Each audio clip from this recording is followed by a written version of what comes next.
Welcome back, man, to the It's Just Different podcast. And I want to apologize to every one of my listeners, man, for my hiatus. I was actually just taking a break. It was really nothing serious. Things around my house was a little different. My schedule had changed a little bit. And right when I was getting ready to return a couple weeks ago, I ended up catching COVID. And COVID is no joke, man.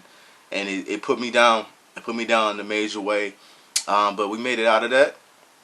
You know, for everyone out there, I just want everybody to be safe, man. Please take care of yourself. Wear a mask. It's no joke. It's really no joke. But a lot of news have happened. We haven't made a podcast since Michigan went to the college football playoff and lost to Georgia. Got to talk about that. Got to talk about the Jim Harbaugh saga. We're going to get into that. But right now, we're going to talk about the Kirk Cousins and the Minnesota Vikings. You know, we have a new coach, supposedly, after the Super Bowl, Kevin O'Connell, the OC of the LA Rams. And Jeremy Fowler, well, yesterday it was Adam Schefter saying that Kevin O'Connell took this job, you know, with confidence in having Kirk Cousins. And then today, Jeremy Fowler from ESPN came out and said that, hey, Kirk Cousins and Kevin O'Connell are locked in together. Now, Kirk Cousins is going to work on some type of extension with the Minnesota Vikings because Kevin O'Connell, during his interview with the Vikings, pretty much endorsed Kirk Cousins as his quarterback.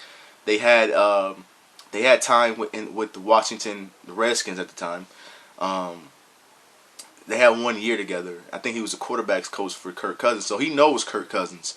And he endorsed him. They say in the interview he thought that Kirk Cousins is a really good quarterback.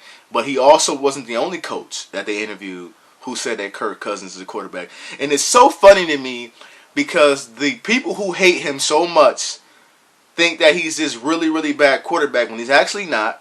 It's just the fact that he plays for our Vikings and, you know, we want to win every game. But when you have, let me tell you something. When you have a head coach that does not believe in you as a player, it's very, very hard to go out there and play your best. Mike Zimmer didn't give a good goddamn about Kirk Cousins. He only cared about his defense. If you're going to spend all this money on his quarterback and not spend money on my defense, then screw that dude. And that's what it was. Kevin O'Connell's an offensive dude, an offensive guy. He has a great relationship already with Kirk Cousins. I suspect that Kirk Cousins is really going to be willing this time around to do a restructure, an extension, get that cap hit down so we can help the Vikings with other money to other players. This offense is going to be so much different than the very basic 1990s football that Mike Zimmer was rolling out every goddamn year. I think Kirk Cousins is going to bloom in this offense. I truly do. But it's not a done deal. You never know. They might be like, hey, man, if somebody offers me a first-round pick, I might take it.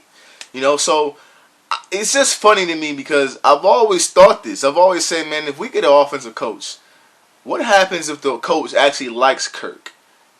Because we have not seen Kirk with the offense supporting him. You got a guy who can't run and then had an offensive line that can't block. That doesn't even make fucking sense. Like, Kwesi Adolfo-Mensah, the new GM, and Kevin O'Connell, I believe that if they give him an extension, if they restructure this and work together to get an extension, they're going to make sure that he is supported thoroughly. And, you know, I want to troll people on social media, but I'm really not, man. I'm just going to say, look, Kirk Cousins in Minnesota, man, if that's the case, cool. You know what I'm saying? I didn't think he was the greatest quarterback of all time. Still don't. But he's not the worst either. He's not the worst either. But hey, man, Kirk Cousins, Kevin O'Connell, Kwesi Adolfo-Mensah. It's a new era with the Minnesota Vikings. My first podcast in a minute, man. Listen, we'll be back tomorrow. I promise y'all I'm going to keep more consistent. We're going to make this thing pop off, man. Thank y'all for listening. I'll see y'all next time. Peace.